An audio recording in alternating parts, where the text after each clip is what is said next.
Alam nyo guys, nakaka-proud maging Pilipino. Nakaka-proud maging Pilipino, no? Ito yung pilit na pinapabagsak pero lalong namamayagpag. No? Pilit nilang pinapabagsak pero itinataas ng Diyos. Hindi nyo ba nakukuha?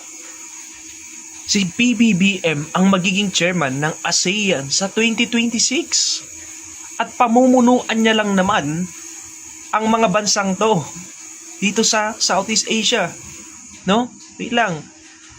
Ang Brunei, Cambodia, Indonesia, Laos, Malaysia. Alam niyo mayaman ng Malaysia, napakayaman na ito, Myanmar, Singapore. See? Pamumunuan niya itong mga bansang to sa Southeast Asia dito sa ASEAN, no? Or Association of Southeast Asian Nation. Thailand at Vietnam. Kabilang din dito, no, ang ASEAN candidate or observer states. Ito yung mga observer states. Papua New Guinea at Timor-Leste. Ito naman yung 3+ nation. China, Japan, South Korea. Okay? East Asia Summit. Ito, Australia, India, New Zealand, Russia, United States. Dito rin sa Asia Regional Forum, Bangladesh, Canada, Mongolia, North Korea, Pakistan, Sri Lanka, European Union.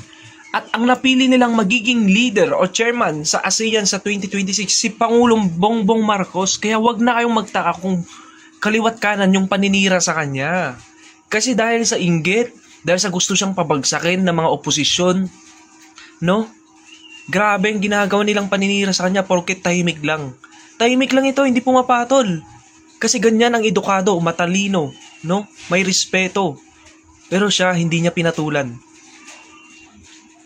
Isang napakagandang ehemplo ng presidente dito sa Pilipinas, no? Nasa kabila ng paninira nila sa kanya, sa kabila ng pagpapabagsak sa kanyang pangalan at lideratura, nananatili siyang matatag at pinupuri siya ng mga bansang ito at magiging leader o chairman pa, no, ng ASEAN. Ito ba yung pilit yung pinapabagsak? Ang ibang bansa bilib na bilib sa kanyang lideratura, tapos tayong Pilipino, kayong mga DD shits kayo, no? Napakakapal ng mukha nyo, nagpapauto kayo. Ayan, no?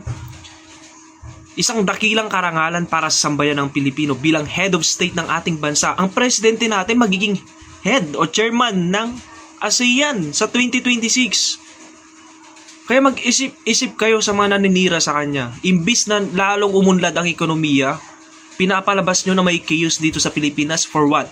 Para umatras yung mga investors, para pabagsakin ang ekonomiya. Kayo ang nagpapabagsak sa ekonomiya at hindi si Bongbong Marcos. Alam nyo, napakasipag ng presidente na to eh. Bilib na bilib ako dito. Ako pro Duterte ako dati, pero dahil sa mga nakikita ko, nag-research ako, which is yan ang kulang sa mga DDS, nagpapaniwala sa mga fake news, no? Ito, basahin natin. Isang patunay ng matatag na liderato, no? At pagkilala sa buong rehiyon sa kakayahan ng Pilipinas na mamuno. Di ba?